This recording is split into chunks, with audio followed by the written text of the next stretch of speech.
मैं S.C. Mishra from Mahatma Gandhi शिक्षण संस्थान दरभंगा। वर्ग 10वीं, विषय हिंदी, पाठ्य पुस्तक क्षितिज, पाठ संख्या 4। पाठ का नाम आत्मकथ, कवि जयशंकर प्रसाद। जीवन परिचय। छायावाद के प्रवर्तक के रूप में प्रचलित कवि जयशंकर प्रसाद का जन्म सन 1889 में वाराणसी के प्रतिष्ठित वैश्य परिवार में हुआ। इस परिवार को सुगनी साहू के नाम से जाना जाता था। इनके पिता का नाम श्रीदेवी प्रसाद था, जो तंबाकू के प्रसिद्ध व्यापारी थे। प्रसाद जी ने काशी के क्वींस कॉलेज से 8वीं कक्षा उत्तीर्ण की। उत्तीर्ण का अर्थ पास। इसके पश्चात उन्होंने घर पर ही हिंदी, संस्कृत, फारसी, उर्दू आदि भाषाओं का अध्ययन किया। इनके माता पिता तथा बड़े भाई का असामयिक निधन हो गया। युवावस्था में ही पत्नी का निधन होने की चिरवेदना का प्रभाव उनके काव्य रचनाओं पर स्पष्ट रूप से दिखाई देता है। इनकी मृत्यु सन 1937 ईस्वी में हो गई। काव्य सौंदर्य। प्रसाद जी की सभी रचनाएं परिमार्जित हैं। उन्होंने काव्य में नारी को पराकाष्ठा तक पहुंचाया। पराकाष्ठा का अर्थ अंतिम सीमा। पुरुषत्व के मोह में नारी सत्ता को नगण्य मानने वाले, नगण्य का अर्थ नहीं के बराबर, पुरुष को उन्होंने समरसता लाने की सलाह दी है। तुम भूल गए पुरुषत्व मोह में कुछ सत्ता है नारी की। इस तरह उनके काव्य की सुंदरता नारी के सौंदर्य से आकृष्ट नहीं हुई है। उनके काव्य में उपमा, अनुप्रास, रूपक, विरोधाभास, अलंकारों का जिस तरह प्रयोग हुआ है वह सर्वथा नवीन है।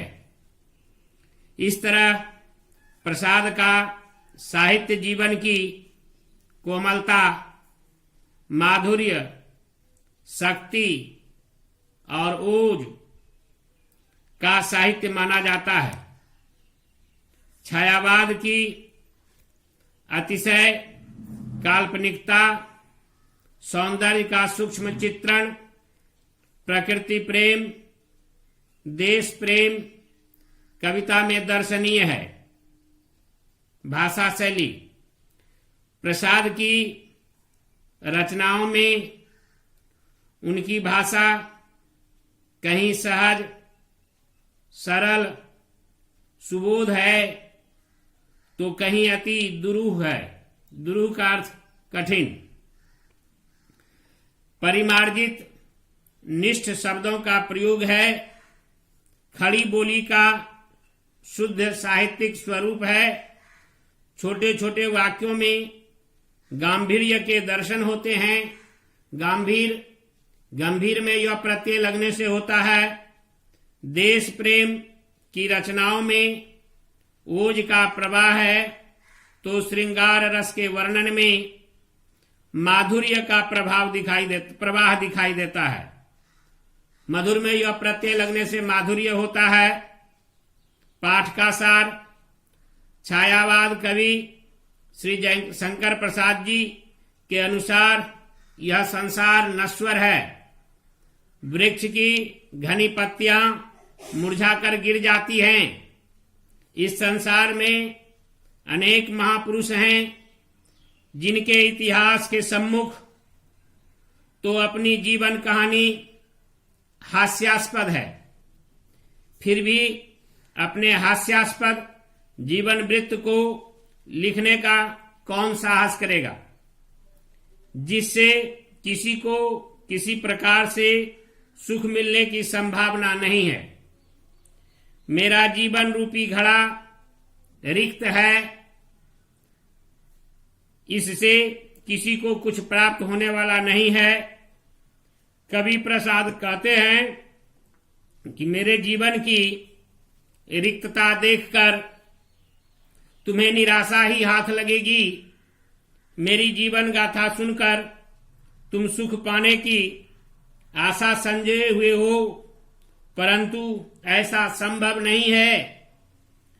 यह कैसी विडंबना है कि मैं स्वयं ही अपने सरल सामान्य जीवन की हंसी उड़ाऊं और अपनी भूलों को दूसरों के सामने प्रकट करूं।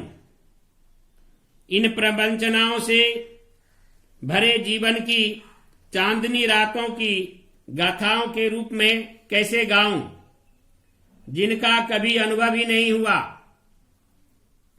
दुख के दिनों को सुख के पल कैसे कहूं, जब कुछ क्षण ही सुख के लिए जिए। कवि के जीवन में आया सुख केवल स्वप्न मात्र था। सुख जीवन में आते आते मुस्कुराहट बिखेर कर विलीन हो गया। विलीन का अर्थ गायब। स्मृतियों में डूबते हुए अरुण कपोलों के सौंदर्य को स्मरण कर कवि अपने प्रिय की यादों में डूबना चाहता है। सौंदर्य का अर्थात सुंदरता, अरुण कपोल का अर्थात लाल गाल। किंतु थके पथिक के लिए स्मृतियां ही शेष रह गई हैं। पथिक का अर्थ मुसाफिर, स्मृतियां का अर्थ यादें। उनके कहने से कोई सुख नहीं मिल सकता है। मेरे लघु जीवन में ऐसी कोई महानता नहीं है जिसे सुनाऊं और प्रसन्नता का अनुभव करूं। इससे तो अच्छा है कि दूसरों की सुनूं और स्वयं मौन रहूं। मौन का अर्थात अर्थ चुपचाप। कवि को अपनी जीवन गाथा अति सरल प्रतीत होती है। गाथा का अर्थ कहानी। उनके हृदय में जीवन व्यथाएं मौन धारण कर सुप्तावस्था में है। सुप्तावस्था का अर्थ सोया हुआ। अतः उन्हें याद कर वे अपने हृदय को व्यथित नहीं करना चाहते हैं और वह नहीं चाहते हैं कि अन्य लोग भी उनकी व्यथाओं को जानें। धन्यवाद।